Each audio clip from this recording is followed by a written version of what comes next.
Boa noite. Evangelho segundo o Espiritismo, capítulo 8.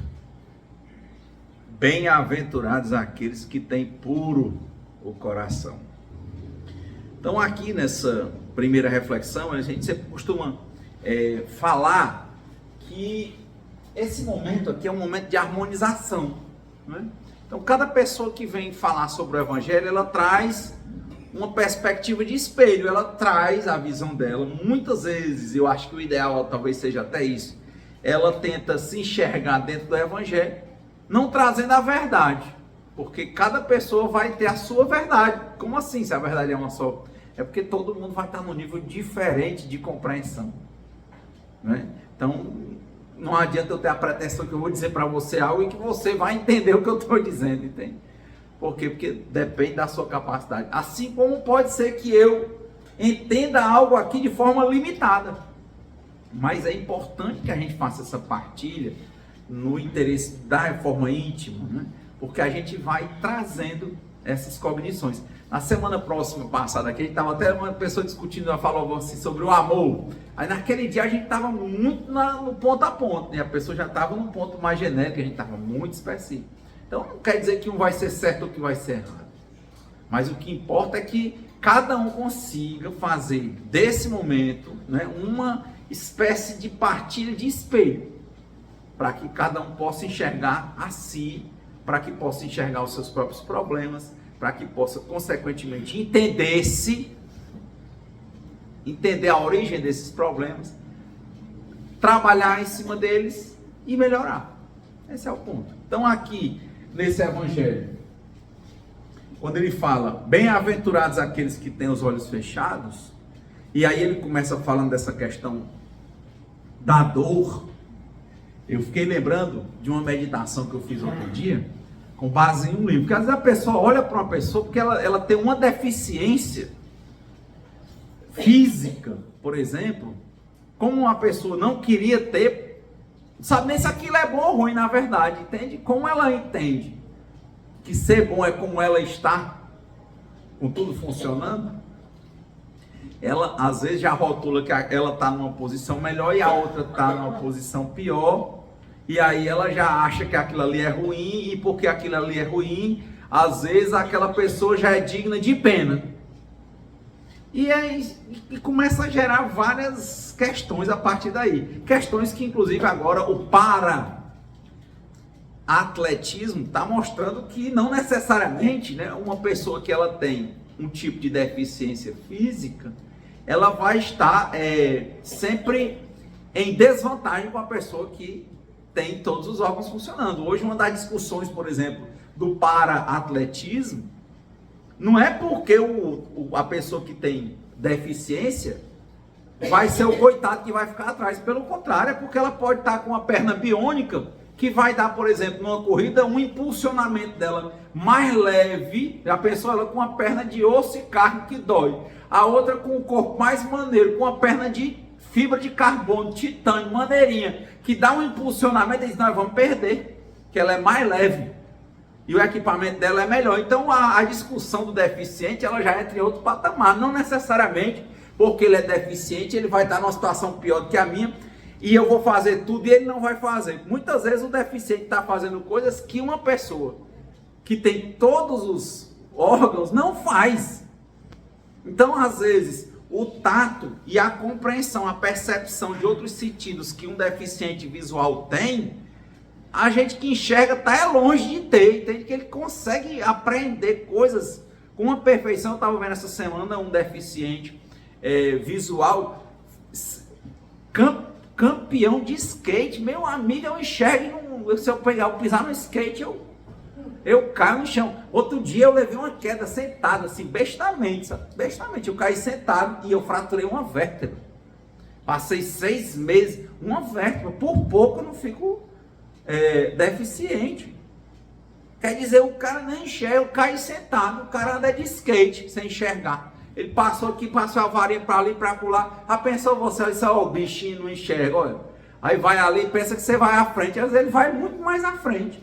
Então os preconceitos, eles talvez sejam mais limitantes para nós, os preconceitos que nós temos, do que a deficiência que os outros têm, né? Assim como também, às vezes, a pessoa acha que uma pessoa que ela tem uma deficiência física, mentalmente, ela também está privada dos outros sentidos. Eu lembro que uma época, há muitos anos, eu tinha um aluno que ele faltou oxigênio na hora de nascer. Ele tinha a mente perfeita, a inteligência dele, o QI dele era altíssimo, mas a nível motor, ele não tinha uma coordenação motora, ele tinha que ficar numa cadeira de rodas, toda amarrada, ele ia descendo, ele não dizia, eu tô caindo, aí você levantava ele para ele ficar, e ele não conseguia rapidamente escrever, tudo ele tirava 10, meu amigo. Ele era o melhor aluno. Agora a prova tinha que demorar mais, porque ele não tinha coordenação, mas fazia, passou em vestibular na época, na universidade pública, passou num curso difícil lá na universidade pública, que era direito, passou, tudo ele fazia, e ele desenrolava, né? Mas todo mundo olhava para ele, e eu, quando eu comecei a ter acesso, a proximidade com ele, depois, né, que ele se formou e tudo, aí uma vez ele falando, ele dizendo, né, que uma das coisas que mais incomodavam ele, todo mundo olhava para ele como um bichinho, olhava para ele assim como uma coisa diferente, entende? E ele dizia que o que ele mais sentia falta, na verdade, era ele tinha desejos sexuais.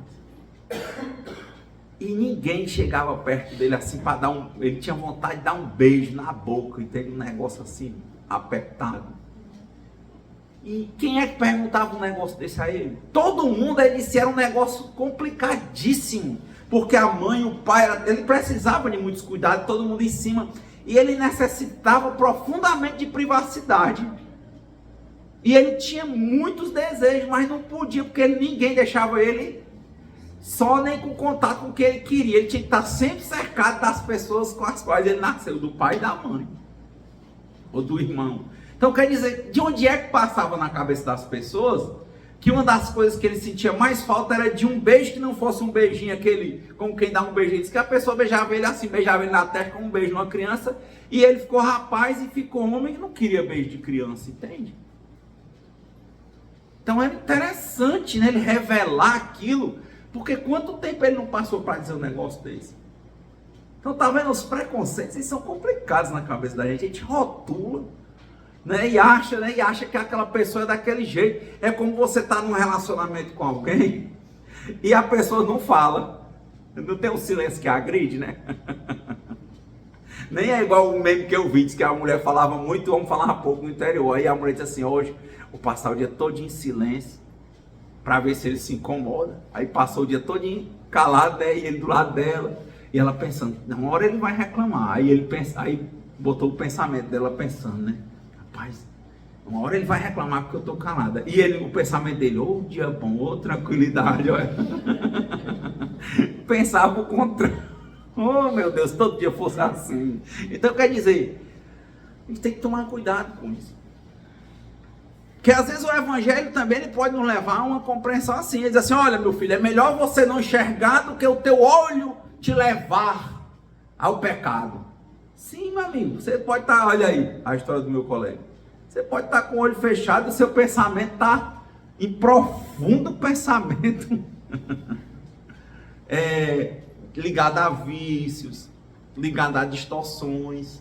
Um olho fechado quer dizer muita coisa. Não quer dizer necessariamente que é só coisa boa. Então, cuidado com essa reflexão. Que era o que eu ia dizer. Eu fiz uma meditação há algum tempo. Eu li um livro que me marcou muito.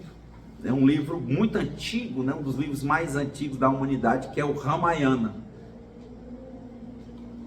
que é a história do rei Rama, um dos livros da tradição védica, né? Que são os hindus antigos. Então, lembra que o espiritismo, a origem falava de mais de reencarnação lá pelos indianos, né? Então você vai encontrar lá o Mahabharata, o Ramayana e mais uma sequência de outros livros, mas os mais antigos são esses. E no Ramayana tinha uma história interessante, né? Que tinha um demônio, que ele tinha 10 cabeças. Esse demônio, né, ele tinha vontade de dominar o mundo. Tudo que era do mundo ele queria. O nome dele era Ravana.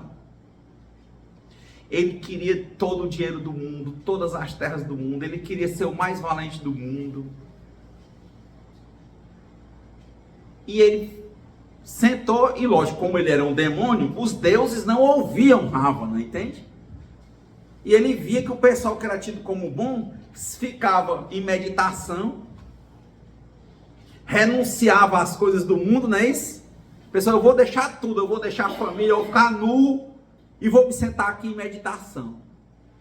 Não é assim que vocês olham? Aí ele fez uma promessa, sentou ele e um irmão dele num monte, sentaram sem nada, na posição de meditação, e disse: eu só saio daqui quando os deuses se dignarem a ouvir o que eu quero. E o que ele queria? Era coisa espiritual ou coisa material? O que o Ravana queria? Coisas materiais ou espirituais? Materiais. Mulher, sexo muito, dinheiro, joias, vitórias contra todos. Ele disse: não ouvi não, né? Vamos sentar aqui. Sentou e disse: eu só me levanto quando eles disserem o que eles me ouviram. E tem mais uma. A cada 1000 anos eu arranco uma cabeça minha. Eu mesmo arranco. Ele tinha 10 cabeças. Olha o tamanho da renúncia que o cara ia fazer. E para você ver, não quer dizer que a renúncia é para você querer uma coisa boa. O cara pode muito bem estar ali desejando tudo que não presta. Entendeu? Pode. A gente tem que tomar cuidado com o preconceito. Mas não é, a gente olha e pensa logo: olha, é um santo. O bichinho está ali bem quietinho, olha, não faz nada. Ele era um demônio. Claramente ele disse o que ele queria. Só que os deuses não ouviam. Ele disse: eu vou me sentar aqui. Eu tenho 10 cabeças, você está aqui, eu aqui, meu irmão aqui. Vou passar, cada 1000 anos eu arranco uma cabeça. Ou seja, em 10.000 anos eu morro. E assim foi. Você imaginou você renunciar a tudo? Vocês, rapaz, um desse renunciou a tudo, é porque ele não quer nada. Ó, ele renunciou a tudo porque ele queria mais. Eu não falei aqui o exemplo. Aí foi aqui não, foi no outro centro, né? Que eu disse que eu vi um meme que passou o bebinho com aquele celularzinho de cachaça, tinha só um pouquinho de cachaça, ele desse da rua. Aí o cara disse: você quer 50 reais para derramar cachaça no chão? Você assistiu, hein? Aí o cara voltou e disse: quero. Vai me dar os 50? Eu vou. Pegou a cachaça e virou e derramou. Cadê meus 50? Pegou. Aí ele disse: olha aí. Aí ele pegou e teve a curiosidade de perguntar: e aí? Derramou a cachaça, o que você vai fazer com esses 50? Olha qual é a cabeça dele. Ele pensou que o cara ia dizer o quê? Não, vou almoçar. Ele disse: não, vou comprar mais cachaça. Derramei uma cachaça que não valia nem uns 2 reais, né? 50, vou comprar um monte. Ora, 1 litro, vou comprar 5 litros. 10 dinamite daquela. A pessoa tem uma compreensão que ela quer, entende? A gente quer que a vida seja como a gente quer, e não quer entender a vida como ela é, com altos e baixos, com dualidade, com contradições. Aí o Ravana, né? Aí o Ravana lá, quando chegou na última cabeça para arrancar, aí os deuses: diga o que é que você quer. Ele falou: eu quero ser o dono do mundo, eu quero mandar em tudo, eu quero que nenhum Deus me vença, eu quero ter tudo que eu quiser. Aí depois vai, faz o que tu quiser. Aí pronto. A história é essa, né? Que ele começou e o mundo começou a entrar em desordem, né? Porque ele tinha tudo. Tinha uma cidade de ouro. Ele viu uma mulher que ele queria, ele ia lá e tomava e botava lá na cidade dele, pronto. E tinha um harém com milhares de mulheres. Tudo que ele queria era de muito, ele era insaciável. A história, para a gente encurtar, vai terminar porque a única saída, os deuses vendo que o mundo estava num caos, é como a história de Jesus, né? Jesus não vem para botar ordem no negócio, os budistas, Buda não vem. Então eles viram que o pedido dele tinha uma falha. Qual era a falha? Ele pediu para não ser morto por nenhum deus, não foi isso? Porque ele achava que os homens eram fracos. Então um Deus reencarnou em homem, aí quem mata ele é um homem. Nós não descumprimos a palavra. Você te subestimou, veio um homem e o homem te venceu. E foi assim que aconteceu, né? Mas essa história do Ravana, quando a gente começa a ler, eu começava a ler, quem a gente admira? É o rei Rama, que é essa encarnação do que é bom de um Deus. É o bem. Eu só olhava para o bem, para o Rama, que legal, rei Rama. Poxa, Rama é humilde, sabe? Rama é tudo. E Ravana é o ruim. E comecei a observar em mim muitas coisas que eu admirava no Rama, mas quando eu ia olhar a minha inquietação, o meu descontrole emocional, muitas coisas que eu estava, entre aspas, aceitando na vida, mas que na verdade me geravam uma revolta, eu comecei a ver que eu não, por mais que eu admirasse Rama, em mim, eu era Ravana. Porque em muitas coisas, eu estava me fazendo de cego, entende? Abrindo mão de certas coisas, querendo me fazer de bom, talvez como uma forma de querer mandar na vida, manipular as pessoas e quem sabe manipular até Deus. Porque na verdade eu não estava querendo uma vida espiritual, eu estava fazendo e aceitando alguns dissabores da vida porque eu estava achando que depois eu ia conseguir o que eu queria. E o que a gente quer, a maioria de nós? São vitórias e sucessos espirituais ou materiais? Materiais. Então podia estar lá caladinho, aparentar o bom moço, podia ser o cego, podia estar sentado de olhos fechados, mas o meu pensamento, as minhas atitudes, o meu descontrole emocional era o reflexo de que Ravana, com as suas 10 cabeças, ou seja, com os 10 desejos, com os 10 mil desejos, com os 10 milhões de desejos que eu tenho, que talvez você tenha, que talvez nós tenhamos, insaciáveis, tão absurdos quanto, por exemplo, se inquietar contra as 4 nobres verdades, coisas que ninguém consegue afastar: dor, velhice, doença e morte. É normal para a gente aceitar isso? Não. E a gente começa, não sei o que, mas só que a vida é aquilo. Eu tive um nódulo, não deu câncer, pode ser que eu tenha outra ideia. Mas eu não tive câncer, mas às vezes tem um problema do coração. Não tem coração, mas vai ficando mais velho, tem demência. Enfim, não tem como escapar de dor, velhice, doença e morte. Agora, a gente compreender isso e não querer que seja diferente é outra coisa.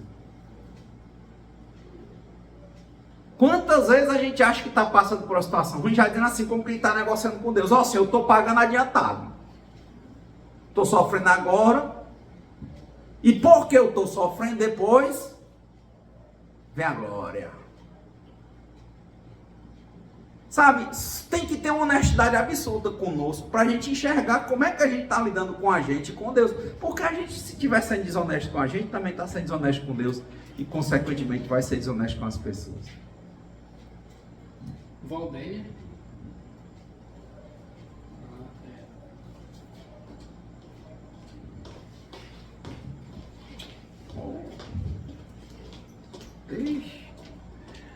Então, eu parei. Olha, quantos anos que eu tinha lido Ramayana, relido, ouvido, visto, só pensava em Rama. Mas no dia que eu estava extremamente inquieto, que eu precisei, que eu medito normalmente cedo da manhã, né? De à tardinha, sentar, fechar meus olhos e parar para ver o porquê que eu estava tão inquieto, me veio essa história. Eu disse: olha, eu estou Ravana. Minha cabeça está como quem tem 10 milhões de cabeças querendo 10 milhões de coisas ao mesmo tempo, rápido. Não quer ficar velho, não quer adoecer, não quer morrer, não quer ser o segundo, só quer ser o primeiro, sempre quer ser mais, se for o primeiro de uma coisa, quer ser outra, porque vai ser mais noutra. E outra, e outra, e mais, e mais, e mais. Sabe? Aí você para e olha como na sua cabeça rola, você com o olhinho fechado, você ali às vezes passando fome, você às vezes ali bebendo, você ali na igreja rezando, mas tudo que você está querendo, a sua cara é de bom moço, a sua cara é de olhinho fechado, joelhinho no chão, coração quebrantado, rezando, mas lá dentro são 10 bilhões de desejos materiais, de coisas que você sabe que são impossíveis, como por exemplo, querer que a vida não mude, querer que a vida seja estática, querer que se você teve uma dor, agora só vai ser glória, porque você veio para o centro espírita. Vai não. De novo, dor veríssima se mostrará e você não aceita. Pronto.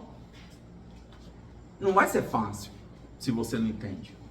Então, se eu for usar a reflexão da companheira que nos precedeu aqui, ela dizendo que ela tinha ojeriza alto. Será que era porque em outra encarnação até ela brincou, acho que tivesse morrido afogada no barril de bebida.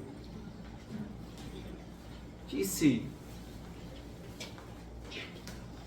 esse caso do menino, se fosse pela mesma linha, então, será que ele teve diversos desvios sexuais noutra encarnação e nessa ele vem cheio de limitações?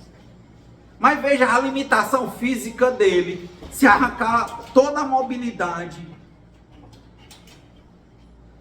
reduziu o que do desejo sexual dele? Nada. De que adianta arrancar teu olho? Se a tua cabeça pensa nisso. Arrancar tua mão, castrar, não vai resolver. Porque a questão é de compreensão espiritual. Então, a gente tem que tomar muito cuidado, porque a matéria ela é cheia de mima, né? Ou seja, ela é cheia, é uma linguagem hindu, né? Que dizem, é cheia de ilusão. A gente olha para a pessoa com o olhinho fechado, sentadinho, e diz assim, ó, o bichinho é bem bonzinho. Olha, cabelinho de lado, olha, inocente, puro e besta, olha. Bem bonzinho. Vai. Mexe. Aí não precisa mexer. Porque lá dentro, de novo, tem 10 milhões de cabeças rodando dentro da cabeça desse bichinho. O que ele vai fazer?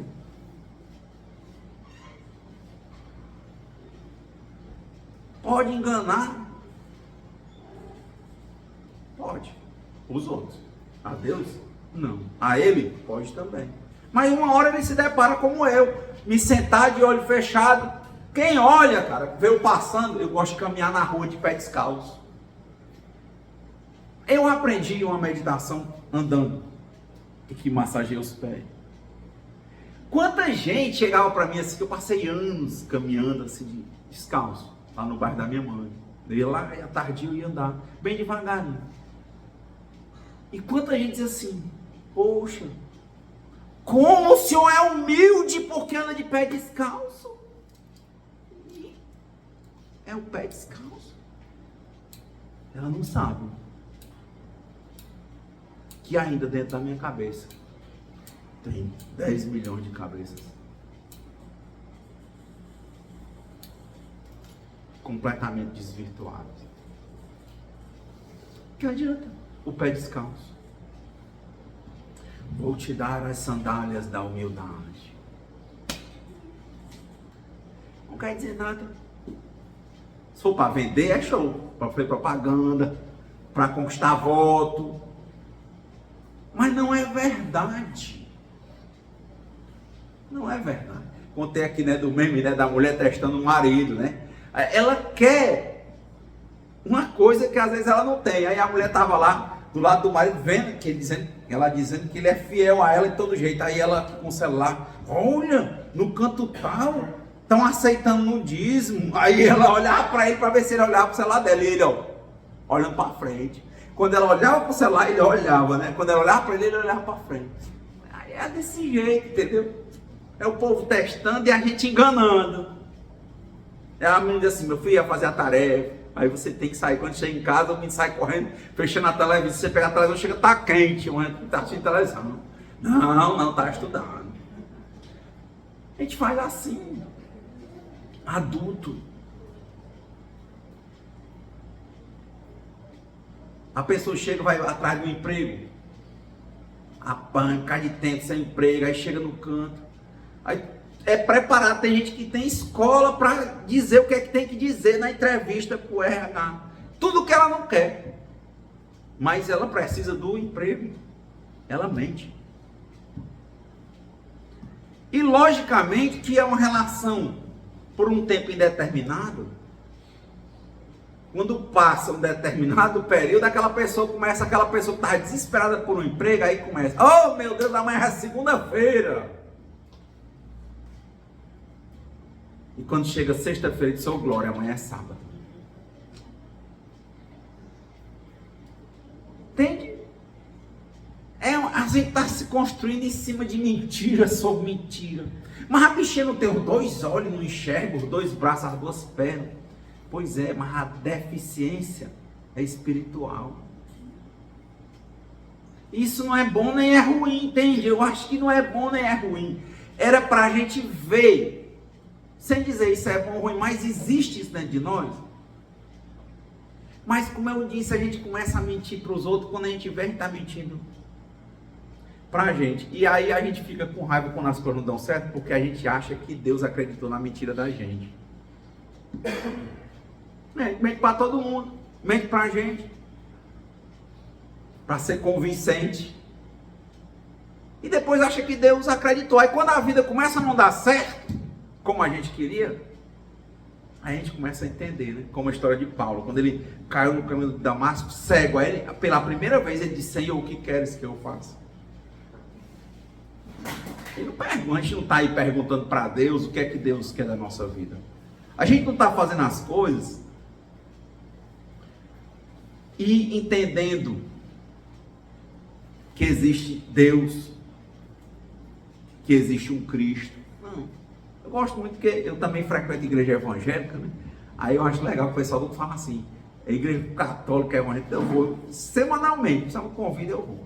Aí o pessoal evangélico fala assim, para a honra e a glória do Senhor. Você acha bonito? Olha, eu quero cumprir a vontade do Senhor. Né? Evangélico, isso é muito imediato na boca, né? Evangélico.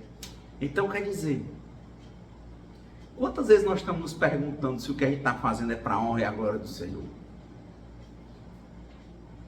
Sabendo que se a gente vai com Deus, a gente é imbatível. E se a gente vai contra, a gente não tem força de nada. Sabe, quantas vezes a gente vai para uma entrevista dessa de trabalho ou alguma coisa que a gente está escolado em fazer tudo para enganar, mas quantas dessas vezes a gente realmente parou e disse assim, ô Senhor, que seja feita a vossa vontade e não a minha. Que eu sei que se for da tua vontade, Senhor, vai ser bom, entende? Porque quando eu vou contigo, eu vou bem. E ninguém é capaz de me derrubar. Mas a gente não vai. A gente fica tão focado nesse negócio de como é que a gente vai mentir. Eu lembro do negócio de concurso. Tem um concurso, aí tem um cursinho preparatório do concurso para a prova oral. É ensinar você como é que você se porta, como é que você fala, o que é que você vai dizer.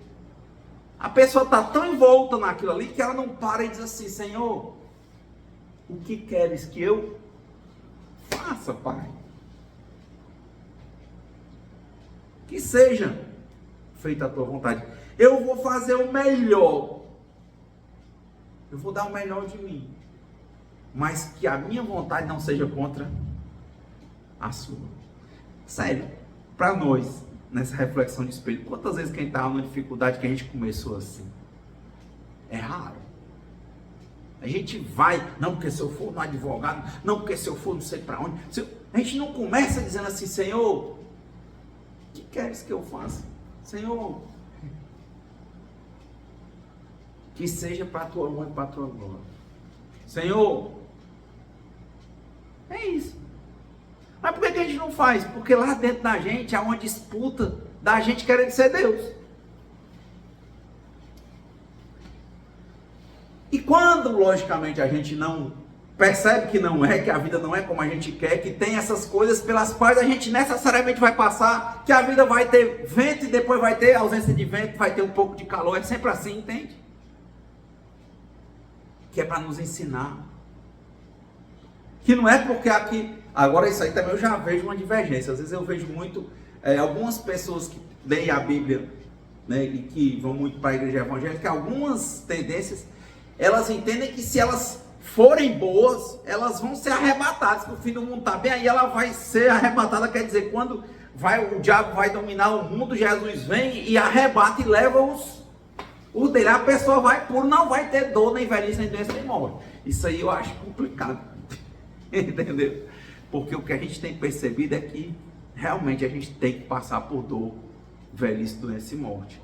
E às vezes isso aí se torna uma fuga. Às vezes a gente encontra gente lá e às vezes a pessoa lá está muito focada às vezes na academia e não sei o quê, que acha que não vai passar por isso, mas vai. Aí vai. Isso é da vida, faz parte do jogo. Por melhor que você esteja jogando naquela partida, o jogo, em tese, depois de 90 minutos vai acabar. Acabou. 2 tempos de 45, alguma prorrogação e acabou. Naquele jogo acabou. Vai acabar. Você pode ter a divergência se você tiver com seu filho com a divergência com a sua mãe, sua mãe vai morrer, pô. Vai. Vai sim. Eu não suporto essa vida. A menina falou aqui do vício dela em videogame, né? Uma época. Eu tô fugindo da vida. Meu filho vai passar, tá? Não passou, não, tá com 10 anos. Daqui um dia tudo passa. Não tem como, é sempre assim. Então, esse evangelho, quando ele traz bem-aventurados aqueles que têm os olhos fechados, é complicado a gente achar que só porque está com o olho fechado, está com o coração puro. Não tem nada a ver. Também achar que porque a gente está passando por um problema hoje, necessariamente depois a gente nunca mais vai passar por problema. Vai.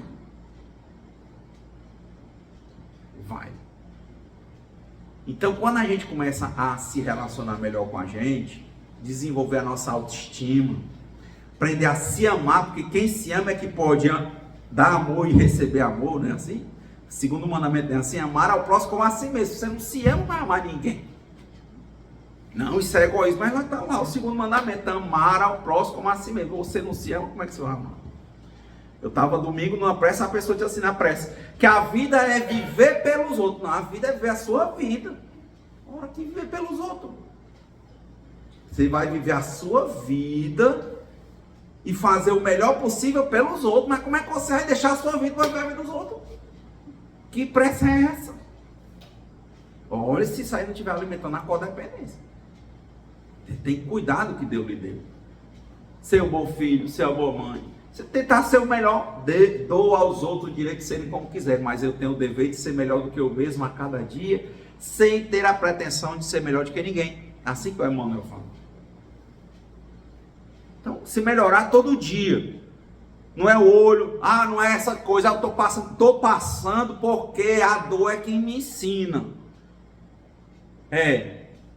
Quanto menos eu tiver a aprender, menos vai doer. Não quer dizer que eu não tenha problema, quer dizer que eu vou saber levar de uma maneira mais serena os meus problemas. Não existe vida em matéria encarnada nesse modelo que nós temos sem dualidade.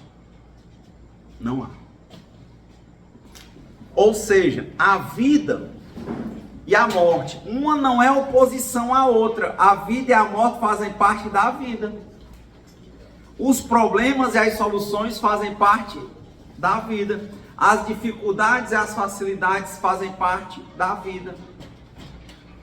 Então, em todos os momentos, tentar aprender o máximo possível. Aí eu atendo ao Evangelho. Bem-aventurados aqueles que têm puro o coração. Eu estar com o coração puro aberto, limpo. É um vaso em que eu olho para a água e vejo o que é que tem lá no fundo. E o valor do vaso? Nunca esqueça, você compra um vaso, você paga pela porcelana, pela pintura, né? Pelo material, mas o valor todinho de um vaso é o vazio, porque o vaso é para botar alguma coisa dentro. Você compra uma casa, não é assim?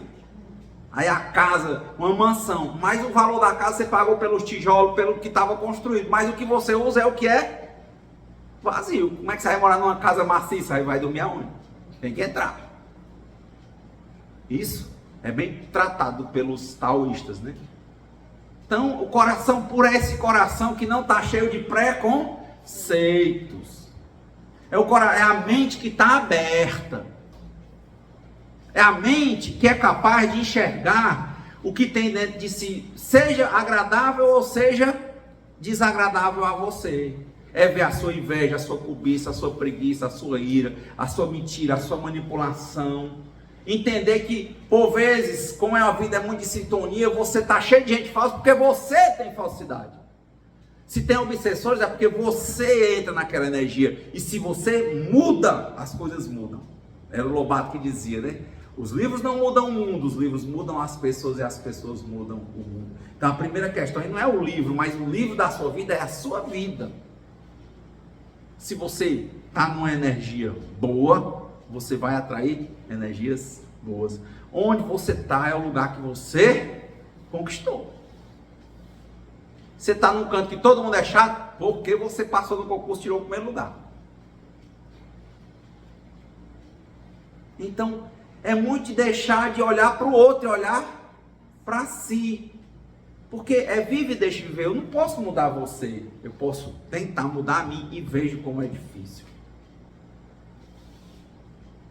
E uma das coisas que eu tenho que limpar, daí era o que seria interessante aqui quando ele fala, bem-aventurado aquele que tem os olhos fechados. Se a gente fechasse os olhos para os pré-conceitos. Porque fechar os olhos fisicamente, quando dentro da gente está lotado de preconceito, pode arrancar o olho que não vale nada. Ravana arrancou 9 cabeças. E uma só tinha os milhões e bilhões de desejos que todas as outras tinham. Não importa. Então é uma coisa muito profunda o evangelho de reforma íntima. Porque a gente não entrega para ninguém, espírita não vai entregar, ele não está aqui com a expectativa que ele vai ser arrebatado. Ele também não é para, ai, a vida é só dor e a outra não sofre. Não existe isso. Toda a vida vai ter dualidade. O que você vai aprender com o tempo é, quando vier a dor, você não vai sofrer. Você vai saber levar e vai aprender coisas e vai dizer assim, um momento que você vai chegar cada vez a mais um mês assim, poxa, eu me fortaleci com aquilo, eu aprendi, e vai chegar um momento que você vai dizer assim, obrigado porque aquele relacionamento que eu amava era fuleiragem e eu não via. Obrigado, Senhor, porque quando eu não sabia, o Senhor me guiou.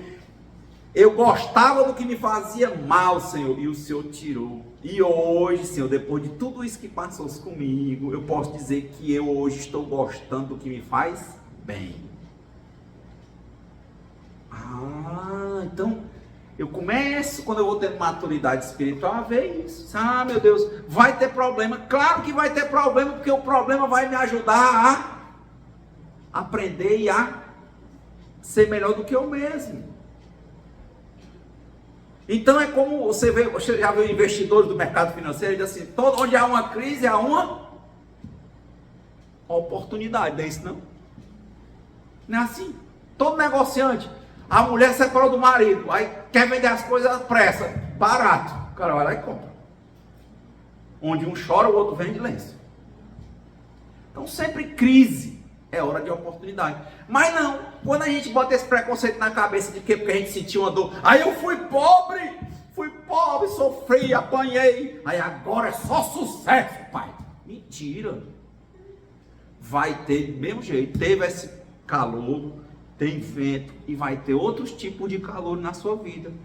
Agora a forma que você vai ter de enfrentar vai ser totalmente diferente, se você aprender. Por isso que o significado da vida seria esse: viver é aprender. Aprender, para você fosse para uma igreja evangélica, era aprender qual é a vontade de Deus na sua vida. Se você não acreditasse em Deus nenhum, você dizia, era entender qual é o meu lugar na natureza, no meio ambiente, para que eu interaja em sinergia. É praticamente a mesma coisa. Que eu não vou contra nada, entende? Eu vou em conjunto. Então, é isso que vai mudar. Mas se consulte que talvez você tenha esse pensamento às vezes, entende? Dentro de você, que você vai passar por uma coisa, aí nunca mais vai passar, nunca mais vai sentir dor, nunca mais vai ter problema, mas vai. É uma das maiores formas que Deus tem de mostrar o amor dele por nós. É mostrar que a gente ainda tem muito a aprender, e por isso a gente erra, entende? A vida não é só de acertar não, mas vai vencendo na vida quem erra menos e acerta mais. Se errou 40%, acertou 60%, está ganhando. Também não quer dizer que de novo você vai ficar querendo errar. Não, você vai ficar sempre tentando acertar. E não desistir. Então, esse evangelho eu acho muito poderoso nesse ponto. Refletirmos se nós estamos sempre limpando o nosso coração. Limpando dos pré-conceitos. Aí nós vamos ser bem-aventurados aqueles que têm puro coração. Nós estamos prontos, com a mente aberta, para escutar a palavra de Deus dentro de nós. Entende o que é que Deus quer? Ou para a gente entender o contexto da vida, para a gente se colocar bem, entende? E bem-aventurado aquele que tem o olho fechado, mas de novo é a mesma coisa, não é o olho físico, é esse olho que representa a fragilidade espiritual, que está muito fincada nos preconceitos. Então é muito melhor a gente trabalhar com preconcepções. Depois assim, eu vou abandonar tudo que eu sabia. Não, preconcepção é assim, eu tenho uma noção de uma coisa, mas eu já coloco na minha cabeça que pode ser totalmente diferente. Não é assim que nós costumamos começar. Por isso que a gente sofre. A gente vai brigar com o filho logo assim, tu tá vendo? Quem acorda tarde vai ficar lascado, não vai dar certo. E quer dizer que a verdade é uma só. Não, às vezes aquela pessoa pode mudar. Mas já cria uma raiva que acha que já vai ser vagabundo, fez uma coisa errada, já vai assim, a gente já aloca logo como fosse o fim do mundo, mas não é. Obrigado. Para as nossas conclusões de reflexão, espero ter sido claro, para que a gente possa estar sempre se observando. Espero que dentro dessa noite a gente tenha podido enxergar alguns dos inúmeros preconceitos que estão vivendo dentro de nós. Que aí a vida se torna realmente como ela é, dinâmica. Tem um quadro de coisas que vão acontecer, mas como a gente não sabe. Vai ter dor, velhice, doença e morte? Vai, mas como? Quando? Que horas? Então a gente não precisa ficar focado nisso, a gente precisa entender que isso aí vai acontecer. Mas a mensagem, ao menos para mim, não é uma mensagem triste, é uma mensagem que toda vez que eu quero me desesperar, que eu quero me angustiar, que eu quero fugir pela bebida, pelas drogas, pelo sexo, pelo jogo, pelo sono, pela comida, me faz lembrar assim, ei Renato, tá fugindo para quê, cara? Isso aí vai já passar, aproveita teus pais, aproveita teu filho, porque todo dia a gente morre, não é assim? O teu filho tinha 2 aninhos, Um dia ele era um bebezinho, hoje já é um rapazinho, daqui um pedaço ele não quer mais nem andar contigo, não é assim? Aproveita, cara. Teu pai era tão forte, era a pessoa mais poderosa, mas ele vai envelhecendo. Aproveita. Sem olhar para trás, não vai resolver. Que seja o passado passado. Por mais que eu não possa voltar atrás e fazer um novo começo, qualquer um pode agora fazer um novo final. É entendendo que tem essas coisas que eu não vou afastar, aprender a viver melhor a vida que eu tenho. Porque quando eu paro para observar, e principalmente quando eu olho para alguma coisa do passado, eu vejo quanto de fuga a minha vida era. E se eu não prestar atenção, eu vou continuar fugindo. E estou perdendo grandes oportunidades de aprendizado, grandes momentos que seriam de prazer, entende? Transformando, como dizia o Renato Russo, né? Ele dizia, tudo é dor e toda dor vem do desejo de não sentirmos dor. Para que isso? Quando vier o vento, se delicie um pouco com o vento, porque vai passar. Quando vier o calor, sente um pouco de calor, aprende e depois entende, vai passar também. Não quer prender nem o vento, nem o calor. Vive. Essa é a mensagem quando a gente sai dos preconceitos. Viver o quê? O que a vida vai trazer. Todo dia a vida costuma trazer novidades. Não queira que a vida seja o que ela não é. A vida não é estática. Então, que Deus nos conceda a serenidade necessária para aceitarmos as coisas que nós não podemos modificar. Coragem para modificarmos aquelas que podemos. E sabedoria para reconhecermos a diferença. E que seja feita a vontade de Deus antes da nossa. Muita paz e boa semana.